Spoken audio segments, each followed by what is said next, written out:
Imagine a horizon where the sun doesn't just set, it bleeds. A place where the wind carries the taste of iron and the weight of 1,000 desperate prayers. This isn't just a setting for a story. It is the soul of a cinematic masterpiece that, by the year 2026, has aged into something far more profound than a simple Western. We are talking about a moment in film history when the genre didn't just return to the screen, but returned to its roots of myth and morality. It was 1985, and the world was changing, yet one man stepped back into the dust to remind us of the old ways. This was the arrival of Pale Rider, a film that didn't just provide entertainment, but provided a feeling. It brought back the dust in your throat, the greed in the air, and the image of a town so cornered that it finally starts praying for a legend. The air in the canyon is thick with more than just mountain mist. It is heavy with the kind of suffocating avarice that swallows the small and feeds the powerful. Here, a group of humble prospectors finds themselves cornered, their hope flickering like a candle in a gale. They are people who have run out of options, out of time, and out of breath. They have reached that dangerous point where a person stops looking at the horizon for help and starts looking at the sky for a miracle. They are facing an enemy that doesn't just want their land, it wants their spirit. And in that silence, in that void of human justice, something finally responds. Out of the shimmering heat and the jagged shadows of the Sierras, a stranger arrives. He is quiet, unreadable, and possesses a terrifyingly certain presence. Riding a pale horse, he looks less like a man and more like an answer to a question no one dared to ask aloud. This is the preacher, the mysterious gunslinger who rides in like a ghost and leaves like a warning. He is portrayed by the legendary Clint Eastwood, who was 55 years old when this story first hit the silver screen. Eastwood plays him with a restraint that borders on the spiritual. There is no wasted movement in his frame, no wasted words in his script. Brings a moral gravity to the screen that makes the town's small-minded greed look small and petty. By the year 2026, looking back at this performance, the preacher feels like one of Eastwood's purest signatures. It is justice without the need for spectacle and redemption without the need for long, winding speeches. Every pause in his dialogue feels loaded, as if the film is daring the audience to decide whether he is a man of flesh and blood, a ghost seeking vengeance, or something sent from a higher plane to balance the scales of a world gone wrong. But as we stand here decades later, the story behind the cast hits even harder than the film itself. We are looking at careers that turned into myths, lives that ended too soon, and performances that still feel like a warning whispered from the past. Sometimes salvation shows up only when you have run out of everything else, and as this stranger enters the fray, the atmosphere of Carbon Canyon is about to change forever. The stage is set for a confrontation that is as much about the soul as it is about the soil. As the mystery of the rider begins to settle into the bones of the community, we start to see the faces of those who have been holding the line against impossible odds. The preacher may be the legend, but the heart of this story beats in the chests of the ordinary people who dared to stay when the world told them to run. At the center of this resistance is Hull Barrett, the earnest and stubborn prospector who stands up to power even when doing so feels like a slow-motion act of suicide. Portrayed by Michael Moriarty, who was 44 years old when the film was released in 1985, Hull is not your typical mythic hero. He is something far more relatable. He is the human hero. By the year 2026, as Moriarty reaches the age of 85, his performance as Hull remains a masterclass in grounded fire. He gives the character a sense of decency that isn't born from a lack of fear, but from a refusal to be humiliated quietly. This isn't just a man fighting for gold in the ground, it is a man fighting for the right to exist on his own terms. His bond with Sarah and Megan Wheeler makes the struggle intensely personal.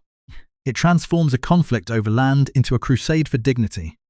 Moriarty's career across film, television, and music has always been defined by this kind of intense, thoughtful energy, a reputation for performances that don't need to shout to be heard. In the context of 2026, Hull's legacy lands with a specific weight because it reminds us that most people aren't born into greatness. They become brave only when the world pushes them so far that they have no choice but to push back. The emotional anchor of this entire community, however, is Sarah Wheeler. She is the strong homesteader whose tenderness never once cancels out her grit. Played with a lived-in weariness by Carrie Snodgress, Sarah was 40 years old when Pale Rider arrived in 1985. She is the one who holds the camp together when the cold fingers of fear begin to spread among the miners. Sarah understands a truth that many of the men are too proud to admit. Survival isn't just about how many bullets you have in your belt, it's about the dignity you keep in your soul. Her relationship with Hull carries the heavy ache of a peace that hasn't quite been won yet, while her connection to the preacher feels like a desperate battle between realism and faith. She wants to believe that a miracle can simply walk into town and fix what is broken. But she has lived long enough to know that in the West, miracles always come with a high price tag. Looking back from 2026, Sarah's scenes feel even heavier because of the real-world trajectory of Carrie Snodgress. She was a performer respected for her raw humanity and her refusal to lean on Hollywood glamour, yet her life ended far too soon on April 1, 2004. At the age of 58, she passed away following heart and liver failure while awaiting a transplant. When you watch her on screen now, you aren't just seeing a character, you are seeing the kind of quiet, resilient strength that is often the hardest to maintain in real life. She represents the spirit of the settlement, a mother watching her daughter and realizing that the world they are building must be worth the blood it will inevitably cost. But where there is light and resilience, there is also the dark, sweaty reality of those who believe the world belongs to them by birthright. Enter Josh LaHood, the entitled young predator, who treats violence like a hobby and power like an inheritance. Portrayed by Chris Penn, who was only 20 years old at the time of filming, Josh is perhaps the ugliest kind of threat the miners face. He isn't a brilliant mastermind or a calculating strategist. He is a spoiled, weapon-handed power far too early in his life. He intimidates others because he truly believes that consequences are things that happen to other people, never to him. This arrogance makes him feel more dangerous than a seasoned villain because he lacks the wisdom to know when to stop. Chris Penn plays him with a visible, oily cruelty. The kind of malice that doesn't require a grand plan, only the permission of his father. He is a walking warning of what happens when unchecked privilege turns into violence. In the landscape of 2026, the performance is a haunting reminder of Penn's incredible intensity as a character actor. He brought an unpredictable edge to every role he touched, but like his character's victims, his own life was cut short. Chris Penn passed away on January 24, 2006 at the age of 40. His death was linked to heart disease and a weakened heart, complicated by prescription drug use. Seeing him as Josh LaHood today feels like looking at a portrait of a timeless evil. The way power, when it is inherited instead of earned, often turns into cruelty long before it ever has a chance to turn into wisdom. The tension is no longer just a shadow over the canyon. It is a physical presence, personified by the reckless greed of the LaHood name, and the stage is now set for the pressure to finally break. If the young Josh LaHood is the reckless weapon of this story, then his father, Coy LaHood, is the cold and calculating hand that wields it. To understand the true essence of the threat facing the miners, one must look directly into the eyes of the man who sees the mountains not as nature, but as a balance sheet. Portrayed by the incomparable Richard Dysart, Coy LaHood is the personification of evil with a clean shirt and a polite voice. He was born on March 30, 1929, in Boston, and at 56 years old during the 1985 release, he brought a chilling level of sophistication to the role of the mining baron. LaHood doesn't need to scream or brandish a pistol to be terrifying. He uses the language of the law, the weight of his bank account, and the boots of his hired men to do his dirty work. He represents a system, a relentless machine of progress that views human lives as mere obstacles to be cleared away. Dysart plays him with a terrifying certainty, like a man who truly believes the world was created to be owned rather than shared. By the year 2026, this performance feels more relevant than ever. In an age where we often fear the person signing the papers more than the person holding the gun, Coy LaHood remains a brutally real villain who would exist even if the preacher had never ridden into town. Richard Dysart's long and rich career across stage and screen was defined by these types of authoritative roles, and his passing on April 5, 2015, at the age of 86, marked the end of an era for a performer who knew exactly how to turn authority into a palpable sense of menace. Standing in the shadow of the LaHood empire is a figure who provides one of the film's most surprising and deeply human moments. Club, the massive enforcer who appears at first to be nothing more than a wall of muscle, was brought to life by the iconic Richard Keel. Born on September 13, 1939, Keel was 46 years old when he stepped onto the set of Pale Rider, and his presence was immediately felt. Most audiences recognized his towering frame from his legendary roles in cinema history, but here, the story gives him a rare and meaningful twist. Club enters the narrative as a tool of intimidation, a man you expect to be capable of only brutality. Yet, the brilliance of the film lies in the moment where his silence shifts from a threat to a choice.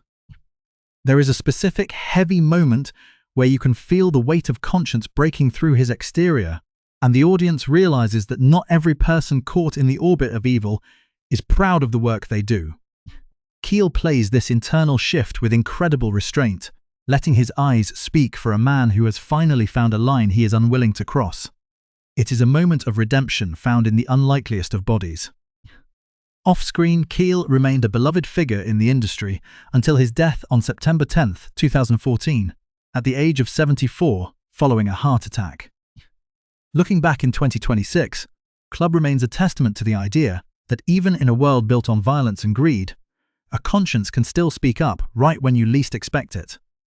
But for a community to survive, it needs more than just a silent conscience. It needs a spark of loud, unyielding defiance. That spark is provided by Spider Conway, the fiery miner whose refusal to bow down becomes the catalyst for the entire camp. Portrayed by Doug McGrath, who was 50 years old in 1985, Spider is the character who refuses to play the game of quiet survival. He is blunt, he is courageous, and he is tragically vulnerable. While others are trying to hide or negotiate with their fear, Spider survives loudly, challenging the power of the LaHood Empire with a passion that is both inspiring and dangerous. The film uses his character to illustrate the brutal cost of resistance. It reminds us that when power wants you gone, it does not negotiate with your pride. McGrath brings a raw, family-centered heat to the role, particularly in his relationship with his son Teddy, who watches his father and learns what it means to stand tall regardless of the consequences. As of 2026, Doug McGrath is 91 years old, and the legacy of Spider Conway still hits with a profound emotional force. He represents that part of the human spirit that refuses to be moved, even when the world proves exactly how hard it is willing to fight to move you anyway. The essence of Pale Rider is found in this collision between the cold, systemic greed of LaHood, the awakening morality of a giant like Club, and the desperate, fiery bravery of a man like Spider. It is a story about what happens when the law is no longer enough to protect the innocent, and when the only thing left to believe in is the hope that a stranger might arrive to balance the scales. The importance of this report lies in how these performances have aged, transforming from simple roles in a Western into archetypes of human struggle. We see the cost of the fight in the weathered faces of the cast, and we feel the resonance of their choices in our own lives. As the tension in Carbon Canyon reaches a boiling point, the film stops being a story about gold and starts being a story about the heavy, inescapable price of justice. The mystery of the preacher continues to hang over the town like a storm cloud, but it is the actions of these men and women, their greed, their guilt, and their grit, that truly define the landscape of this legendary tale. While the conflict between the prospectors and the LaHood Empire forms the bone and muscle of the story, it is the arrival of the professional killers that truly chills the blood and elevates the stakes into the realm of a lethal endgame. This shift is personified by Stockburn, the cold and efficient marshal hired to erase the miner's last shred of hope. Portrayed by John Russell, who was born on January 3, 1921, and was 64 years old at the time of the film's release, Stockburn is the antithesis of the chaotic outlaw. He represents the terrifying certainty of a law that has forgotten its conscience. Russell, having spent a long and distinguished career in the saddle of various westerns, brought a deep, weathered authenticity to the role. He moves like a man born in the dust and violence of the frontier, a man who has ended lives with such routine frequency that it has become his only language. His connection to the preacher gives the film its most haunting undertone, suggesting a shared history of blood and debt that neither can escape. By the year 2026, looking back on Russell's performance following his passing in 1991, at the age of 70, Stockburn stands as a sharp warning for the ages. He reminds us that the greatest threat to a community isn't always the lawless chaos of the hills, but a badge that has been turned into a weapon by the highest bidder. This atmosphere of dread is further reinforced by men like McGill.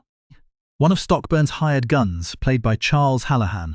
Born on July 29, 1943, Hallahan was 42 when he helped build the sense of impending doom in Carbon Canyon. McGill is the kind of villain the West was unfortunately full of, men loyal only to a paycheck and the strongest person in the room. He represents the banality of cruelty, treating the intimidation and harm of innocent people as nothing more than routine work. Hallahan's career was often defined by these rugged, commanding figures, and he played them with a rough authority that never felt like a caricature. He died in 1997 at the age of 54, but in 2026, his portrayal of McGill remains a vital piece of the puzzle. It serves as a reminder that evil doesn't always require a mastermind. Sometimes it just needs ordinary men who are willing to follow orders without ever stopping to ask if the job is wrong. Yet, even in the face of such professional malice, the spirit of the camp is guarded by those who offer a different kind of strength. Ma Blankenship, the no-nonsense cook, and Jed Blankenship, the steady elder, represent the backbone of this struggling society. Fran Ryan, who was 69 in 1985, gave Ma a gruffness that was actually a form of deep protective love. She shows us that revolutions don't always happen with a gun. Sometimes they happen in the kitchen, fueled by stubbornness and a refusal to let people fall apart. Her counterpart, Jed, played by Richard Hamilton, provides a generational heroism. Born in 1920, Hamilton was 65 during filming and brought a grounded dignity to a character who had already survived enough hard errors to know that endurance is its own kind of victory. Both Ryan and Hamilton passed away in the early 2000s, leaving behind a legacy of characters who proved that the elderly are often the ones who hold the line when the young are frightened and the strong are tempted to run. As we examine the landscape of 2026, the younger faces of the cast provide a bridge between the mythic past and our present reality. Teddy Conway, the young man forced into adulthood by the loss of his father, was portrayed by Jeffrey Weissman. At 27 in 1985 and 68 today, Weissman's Teddy carries the specific pain of inheriting a fight he never asked for. He represents the next generation, sharpened by grief and forced to decide what kind of man he will become in a world that demands violence. Alongside him are characters like Elam, played by Randy Oglesby, and Ulrich Lindquist, played by Herman Popp. These men represent the working backbone of the frontier, the immigrants and laborers who built the West not through legends, but through consistent, quiet commitment. Oglesby, now 77, and Popp, now 82, remind us that the West was a patchwork of dreams and accents, and that survival was always a communal effort. Finally, there is Megan Wheeler, the girl who watches the legend of the preacher arrive in real time. Portrayed by Sidney Penny, who was only 14 in 1985, Megan serves as the audience's innocence. She is the first to believe in salvation and the first to realize that protection always carries a price. Penny, who is now 54, built a long and successful career that proved she was far more than a child star. Her performance gives the film its softest, most emotional thread, a longing for a miracle that is eventually met with the harsh reality of the world. In 2026, Megan's perspective feels like a memory of childhood faith, a reminder that while legends may appear when we pray for them, they rarely stay once the work is done. This expansive view of the cast reveals a story that is as much about the people who stayed as it is about the man who rode in. Each life, whether ended too soon or continuing into the present day, adds a layer of reality to the dust of Carbon Canyon, making the legend of Pale Rider feel more human with every passing decade. As the echoes of the final gunshots fade into the jagged peaks of the Sierras and the smoke clears from the streets of the mining camp, we are left with a silence that is heavier than any dialogue could ever be. This is the moment where the legend of the Pale Rider truly cements itself, not just as a story of a town saved, but as a meditation on the nature of justice and the cost of human endurance. By the year 2026, the resolution of this film feels less like a traditional ending and more like a haunting transition. We see the preacher ride away, disappearing into the same shimmering haze from which he emerged, leaving the community of Carbon Canyon changed forever. They are no longer a group of desperate individuals clinging to the dirt. They are a unified people who have looked into the abyss of greed and found the strength to blink first. This transformation is the true miracle of the story, far more significant than any display of marksmanship. It is the realization that while a legend might arrive to tip the scales, the weight of the future must still be carried by those who remain on the ground. The ambiguity of the preacher remains the film's most enduring riddle, a question that has only grown more intriguing as the decades have passed. Is he a man of flesh and blood who survived a past tragedy, or is he a spectral manifestation of the miners' collective prayers? The bullet holes seen on his back suggest a history of violence that should have ended him, yet there he stands, a quiet and terrifyingly certain force of nature. In 2026, as Clint Eastwood approaches the monumental age of 96, this role stands out as a pinnacle of his career because it captures the essence of his screen presence. The idea that true power doesn't need to shout. It is found in the stillness, in the moral gravity that anchors a chaotic world. Eastwood didn't just star in westerns, he used them to explore the very concept of American mythology, and Pale Rider is perhaps his most spiritual contribution to that legacy. It suggests that salvation is not a permanent state but a fleeting visitation. A warning that justice must be defended by the common man long after the legend has ridden out of sight. The weight of this story is amplified by our knowledge of the lives behind the characters, many of whom have now transitioned into memory. When we watch Sarah Wheeler's quiet strength or Spider Conway's fiery defiance, we aren't just seeing actors in a period piece. We are seeing the final resonant echoes of performers who gave everything to their craft.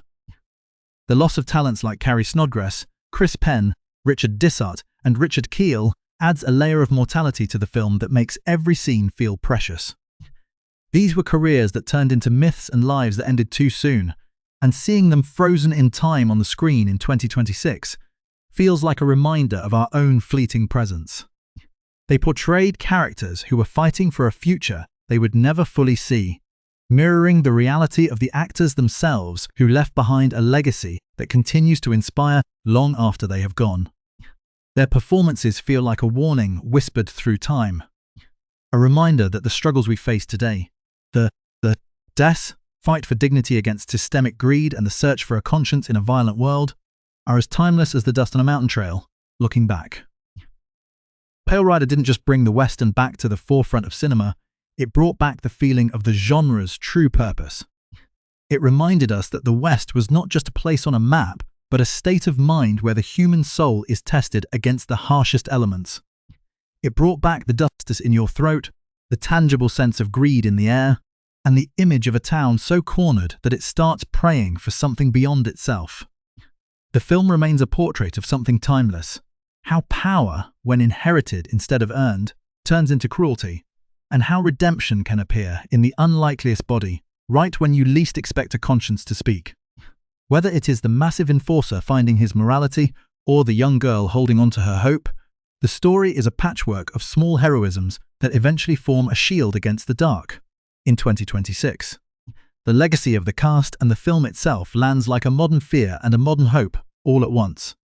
The scariest villain isn't always the one holding the gun, as Richard Dissart's LaHood so chilly proved. It is the one signing papers while other people bleed. Yet, as long as there are people like Hull Barrett and Sarah Wheeler who refuse to be humiliated quietly, there is a chance for the scales to be balanced. The film leaves us with the unsettling and beautiful idea that some legends appear only when people have run out of every other way to be saved. It is a story that stays with you, long after the credits roll and the screen goes dark, leaving you to wonder about the nature of the heroes who walk among us and the ghosts who ride beside us. And that is the haunting power of Pale Rider. A western that doesn't just entertain, it judges. It asks us what happens when greed owns the law, and when good people are pushed past the limits of their fear. By 2026, the cast's real lives add another layer of weight to this inquiry. Careers that became legends, losses that came too soon, and performances that still feel like dust on your skin long after